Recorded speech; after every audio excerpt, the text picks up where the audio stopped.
En Chamical. A las 3 de la tarde, la camioneta que manejaba volcó en el kilómetro 1056 de la ruta 38. Angelelli murió instantáneamente. La carpeta que llevaba consigo, testimonios, documentación recién recogidos sobre ese asesinato de sus colegas, desapareció y la causa judicial se archivó rápidamente. Se supo que, esto agrego yo, que ese accidente no fue un accidente, y ayer, las cosas de la vida, tantos años después, fue beatificado Angelelli, obispo de La Rioja, quien investigó con datos, uno de los tipos que más sabe de estos temas, Mariano de Heredia, publicó un libro, El mártir Angelelli, el obispo silenciado por la dictadura. Hola Mariano, ¿cómo estás? Hola Diego, ¿cómo estás? Bueno, es un gusto, un honor que estés acá, prestigioso colega de muchos años del diario La Nación. ¿Por qué sos vos uno de los periodistas que más sabe de lo que llamamos silvestremente temas de religión? Bueno, me dedico desde hace tiempo, dentro de las actividades que me toca hacer en el diario, a cubrir la información religiosa. Ese tema me ha llevado a distintas coberturas, desde viajar a Roma cuando fue elegido, Bergoglio fue elegido Papa, por ejemplo, en las reuniones de los obispos, cosas que tienen más o menor amplificación. En este caso, me propuse, fuera de la actividad cotidiana, reservar un espacio para ir investigando e ir recordando y refrescando la situación que llevó a la muerte del obispo Angelelli, ¿no? Desde el momento en que ocurrió su muerte, en el año 76, yo tenía 14 años, pero siempre son esas cosas que a uno le queda marcado, que fue un caso muy polémico. O sea, vos cuando tenías 14 años, estamos con Mariano de Heredia, tuviste, digamos, te enteraste de esta muerte. O sea, yo me y acuerdo, algo sí. ahí te llamó la atención. Sí, en ese Algo caso, te pasó ahí. Ahí me viene el vicio del psicólogo, ¿no? sí, puede ser. ¿Qué, Sí.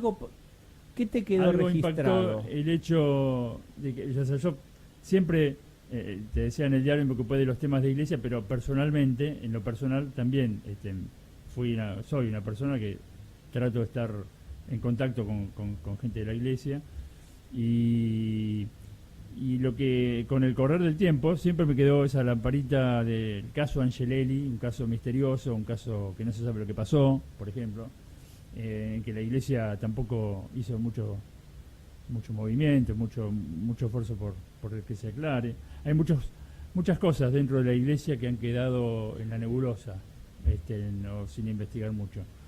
Ayer fue beatificado. ¿Qué hacía y por qué fue muerto, por qué fue asesinado este obispo? Fue asesinado por el modo de iglesia que llevó a la práctica en la diócesis de La Rioja, por su pastoral, digamos, por la forma de conducir una iglesia más cercana a la gente vulnerable, a la gente que tenía necesidades, y con gestos y palabras que molestaban o generaban cierta irritación o molestia en la sociedad tradicional riojana, en la propia iglesia, ¿no? Él tuvo muchos gestos. Él llega a La Rioja en el año 68. Es un año importante para la iglesia porque es en las postrimerías del Concilio Vaticano II, del que Angelelli participó, y en ese mismo año hubo una asamblea de obispos en América Latina que declararon la prioridad de la opción preferencial por los pobres. Los obispos lo fueron acompañando con distinto grado de entusiasmo y esfuerzo. Angelelli, uno de los objetivos que se trazó en La Rioja fue conducir una iglesia que cumpliera ese precepto, cercanía a los pobres, que la prioridad fuera en lo social, cosa que en otras diócesis no era con tanto énfasis. Eso lo distinguió particularmente. Hubo otros obispos que también lo llevaron más a la práctica, como Nevares, Gesaine, que también tuvieron actuación además en el campo de los derechos humanos. Pero Angelelli en La Rioja se nutrió no solo de sacerdotes, sino que convocó a religiosas de distintas comunidades que estaban en Buenos Aires y en distintas partes del país, y lo fue su modo de actuar, que era una iglesia participativa, lo llevó a congregar este plantel de curas, de laicos, de sacerdotes, de religiosas también. Algunas actitudes molestaban como te decía, a una sociedad habituada más clerical, más tradicional. Más tradicional, exactamente. Por ejemplo, en la fiesta de la Navidad, en la Nochebuena, en vez de celebrar la misa de gallo el 24 de diciembre a la noche, en vez de celebrarla en la catedral, él trasladaba la celebración a barrios vulnerables. En un hospital celebraba la misa central de la Navidad, o en un barrio al pie de un algarrobo. Y eso es un gesto que te marca alguna particularidad. ¿Quién lo manda a matar con este accidente simulado? El gobierno militar ya estaba instalado, respondía al jefe del ejército, del tercer cuerpo de ejército en Córdoba, al general Menéndez. Y en La Rioja tenía mucha influencia la Fuerza Aérea por una base aérea que hay en Chamical. Empezó con gestos o situaciones de hostigamiento, de intimidación, detenciones de sacerdotes. Entre marzo y agosto, que ocurre lo de Angelelli, hubo varios sacerdotes que fueron detenidos, eran citados a declarar compulsivamente. Las religiosas les requisaban los automóviles donde viajaban. Toda una situación de hostigamiento que se intensificó a partir del golpe militar de marzo del 76, pero que previamente ya se venía viviendo en La Rioja. Angelelli promovió siempre los movimientos, la formación de cooperativas rurales, para acceder al trabajo en tierras que estaban improductivas. ¿Lo veían como un comunista y Sí, la sí. potencialidad, digamos, del fantasma de época que era bien el comunismo a la Argentina, como puede ser en Chile? Claro, lo tildaban de obispo rojo, de obispo marxista. Esas acusaciones en ese clima de esa época lo llevó a una situación de aislamiento dentro del episcopado. Muchos obispos empezaron no querer tener problemas, no se mostraban junto a él, no lo respaldaban. Pero esta situación de hostigamiento, como te decía, había empezado antes. Él había tenido choques con el gobierno de Menem en la provincia, por ejemplo, cuando era gobernador, con Menem y con el grupo de terratenientes, entre los que se destacaba el hermano de Menem, que era Amado Menem. En un momento que Angelelli Banillaco lo reciben a pedradas, no le dejan hacer una celebración, por ejemplo. Bueno, esas situaciones se fueron viviendo con los años y se fueron intensificando, hasta que llegó el seguimiento y el secuestro de 2 sacerdotes en Chamical, en Longueville y Carlos Murias, que los secuestran de la parroquia un domingo de la noche, y después de ser torturados y maniatados, los acribillan a la vera de las vías del ferrocarril, en las afueras de Chamical. Ese fue el hecho, digamos, que se desencadenó toda esta persecución de los últimos días. Lo matan a los 2 sacerdotes, lo acribillan también a un dirigente rural, a Wenceslao Pedernera, delante de su familia, y termina esta persecución con la muerte de Angelelli en la ruta 38 el 4 de agosto. Toda esa situación él la fue previendo. El día previo a este accidente provocado, él reunió a sus sacerdotes y le fue mostrando la sucesión de hechos que se fueron dando, y que él mismo le declaró que esto no va a terminar hasta que no terminen conmigo. O sea, era Él sabía que estaba condenado. Era consciente del peligro que corría, exactamente.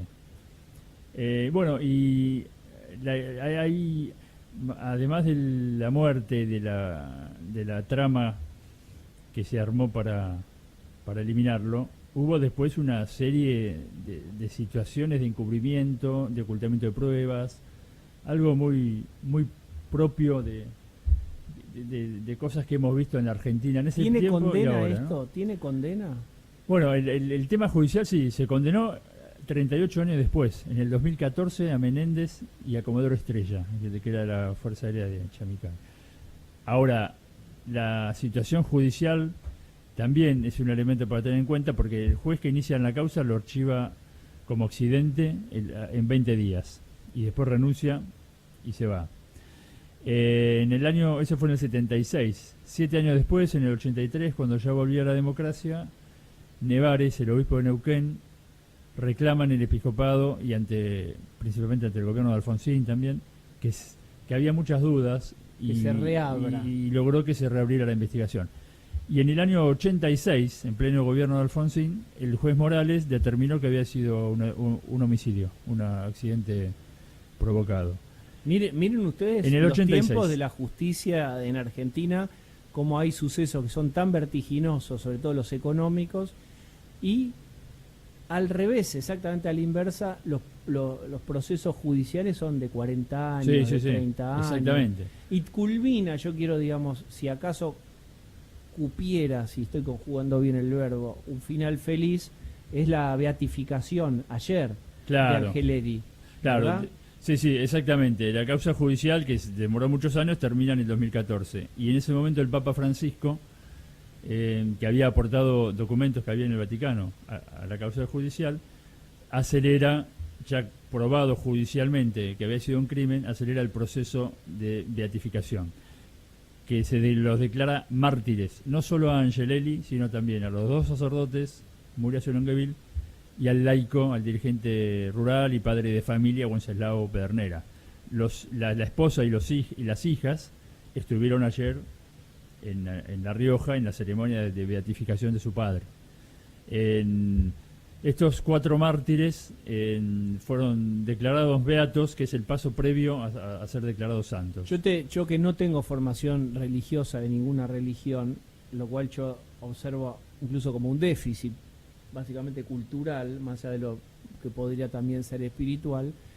¿Cuál es la diferencia entre santificar, beatificar, etcétera, digamos? Es una diferencia, digamos, de tiempo del proceso.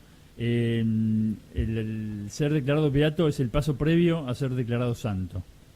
O sea, a partir de ahora se comienza la última etapa, que ya declarados beatos, para ser santos, la Iglesia tiene que comprobar que se realizó algún milagro por intercesión de los mártires riojanos. ¿Pero es un milagro o es una interpretación que vos puedas hacer del milagro en el sentido mágico, o su obrar fue milagroso, no sé, atender a los pobres? Claro. Se puede conceptualizar como milagroso, y entonces te santifica. No, se certifica que una persona se curó en forma inexplicable, como ha pasado con otros casos, como el caso del cura Brochero. ¿Pero tiene la Iglesia tiene alguna? No, justamente, a partir de ahora, para ser declarado santo, va a haber que demostrar, por supuesto con documentación médica en el caso de que fuera un caso así, que por intercesión de Angelelli o de los mártires, o sea, alguien que le haya rezado a Angelelli por la enfermedad de alguien o por distintas situaciones, se compruebe que efectivamente fue. Esto es el paso último. Ha pasado recientemente con Juan Pablo II, con la Madre Teresa. Se ha demostrado que una persona que había tenido algún accidente, por ejemplo, o una enfermedad incurable, la Iglesia investiga y llega. Porque en definitiva lo que está en juego es el poder de sanación de Dios a través de un sacerdote, básicamente. Claro, ellos son. Lo que es interesante también es es premiar y digamos, y homenajear con con la beatificación a aquel que ejerció la colaboración y la protección de gente que estaba vulnerable, claro, ¿no? Sí, exactamente. Al ser declarado beato ya tiene estatus de que se lo puede venerar públicamente en las iglesias. Bien. ¿Cuándo llegás a...? Perdón, es un tema serio, duro, pero quiero salirme de registro y decirte, ¿cuándo llegás a Estampita? ¿En qué instancia sos Estampita? Justamente ahora, cuando es declarado beato, Seguramente ayer en La Rioja yo no estuve, pero seguramente se han distribuido estampitas de Angelelli y de los otros mártires. En ese momento ya pueden ser venerados públicamente. Y, por ejemplo, los restos de los que fueron declarados mártires, por ejemplo, los curas estaban enterrados en el cementerio Chamical. Pedernera estaba enterrado en un cementerio local en Sañogasta. En la iglesia tuvo que abrir los féretros, comprobar que fueran ellos. Está siempre la expectativa de si estaba corrupto el cuerpo o no, pero eso no lo tiene en cuenta la iglesia. No es un requisito que el cuerpo no haya sufrido descomposiciones, pero se lo lleva y se lo traslada a una iglesia para que en la iglesia local se lo pueda venerar. Eso es lo que se hizo con los mártires Wenceslao, con los curas en Chamical y con Angelelli en la Catedral de La Rioja, que ya estaba enterrado ahí. Pero ¿por qué es importante para vos que haya sido beatificado Angelelli? ¿Qué representa en este momento de la historia y de la actualidad y demás? Y el peso de Francisco, bueno, supongo. Es una señal que quiere dar Francisco de por dónde pasa su pontificado. Incluso esta mañana, en la Plaza San Pedro, cuando reza el Ángelus de los domingos, Francisco pidió un aplauso por los nuevos mártires argentinos, y Longueville, que es francés, y destacó especialmente que fueron modelos de la lucha por la justicia y la solidaridad. ¿Conociste a Bergoglio? ¿Lo trataste? Sí, porque era arzobispo de Buenos Aires, fue presidente del episcopado. Estoy con Mariano de Bedia, que es prestigioso periodista del diario La Nación, alrededor de El mártir, Angelelli, el obispo silenciado por la dictadura, un libro que por supuesto recomendamos. Entonces, tus charlas con Bergoglio. No, Bergoglio, a mí me tocó de hace ya casi 30 años cubrir la información religiosa en el diario, así que conozco y he conocido a Bergoglio y todos los obispos que han pasado por ahí, Corrachino, Poli, Ojea, Laguna, Casareto. Él siempre, Bergoglio particularmente, siempre fue poco afecto a las entrevistas, pero muy abierto al diálogo informal, que las veces que uno lo encontraba. ¿Vos crees que vendrá la pregunta, digamos, cantada, que se venía anunciando, ¿vos crees que viene y cuándo, Francisco? Porque creo que alguna última declaración hubo más blanda, porque había sido terminante mucho tiempo y sí, tengo que ir, no me acuerdo cuál fue la frase. Ahora se reabre la expectativa porque hoy empieza una visita de los obispos a Roma y públicamente los obispos anunciaron y anticiparon que le van a pedir al Papa que venga a la Argentina. Lo que yo observo es que es una posibilidad, pero la veo muy difícil. La veo muy difícil porque en este año, por lo pronto, para este año, que es un año de elecciones, no creo. Y para el año que viene, en el 2020, es difícil que el Papa se comprometa ahora a proclamar o anunciar una visita para el año que viene sin saber si este gobierno va a ser reelegido.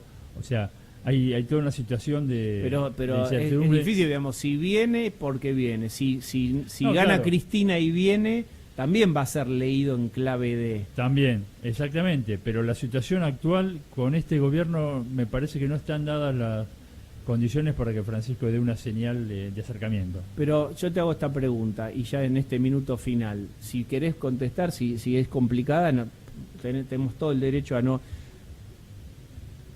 Pero ¿por qué giraría la visita de Francisco en función de un gobierno y no, digamos, del pueblo católico de Argentina o no católico que lo quiere recibir y que le parece que es representativo y único en la historia argentina tener un papa? No, esa es la interpretación que se le podría dar a un gesto, a una decisión. Lógicamente, no creo que sea el primer y único motivo que pueda llevar a decidirle venir o no venir, pero el contexto político... Francisco no está ajeno. Cuando yo esta pregunta te la hice en el diario, vemos, uno como tiene desconocimiento, por ejemplo, uno tiene que hacer una entrevista a algún cura y yo voy y le pregunto a Mariano, ¿cómo le digo? Padre, ¿cómo me tengo que referir a él? Yo lo cuento simpáticamente y yo no sé cómo lo tengo, y él me explica. Y la otra vez fui y te pregunté, la esposa de Vudú exhibió un rosario que supuestamente le mandó Francisco a Amado Vudú. Sí. ¿Es así? ¿Está homologado? ¿Es creíble? Yo tiendo a creer que efectivamente le llegó el rosario del Papa. Bueno, con que se hace en el Vaticano, lo que se venden en el Vaticano, cuando recorre las tiendas que hay alrededor de la Plaza San Pedro, está lleno de rosarios. Pero están, Papa. digamos, Ahora, homologados. eso no quiere decir que el Papa le haya dicho a alguien: tomá, llevale este rosario a Vudú. Es muy distinto. Miren, atención con esto, a ver cómo es. No, claro, a nosotros no nos consta el famoso rosario que le mandó Milagro Sala, que ahí sí hubo una explicación, se conoce quién se lo entregó, alguien muy cercano a Francisco.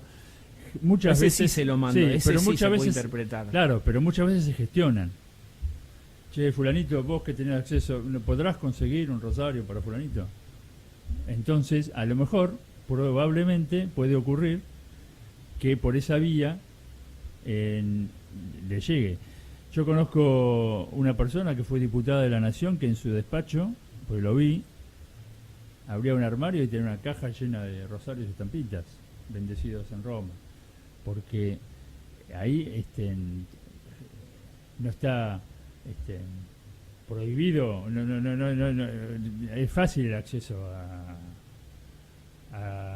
o sea, vos no crees que Francisco sepa que alguien le llevó un rosario diciendo: tomá, te lo manda Francisco. Claro, porque no llegan de boca ni de Francisco ni de solo por el interesado. Entonces hay que tomarlo con mucha precaución. No quiere decir que sea ilegal ese circuito que sigue el rosario. No, está bien. Lo que pasa pero que se decodificó, claro, como un apoyo a Milagrosala, a Vudú, al kirchnerismo, digámoslo ya sin pelos en la lengua. ¿Cuánto tiempo? 22 minutos por reloj para Macri, y con cara número 4, que es la cara de tristeza y amargura por tenerte acá. No, y contra después, las sonrisas de Cristina, bueno, ¿sabes? Y después está el momento en que se hace ese gesto también, porque se interpreta como que se lo envía, si es que se lo envió, en un contexto en el que la persona está atravesando una situación complicada, está detenida.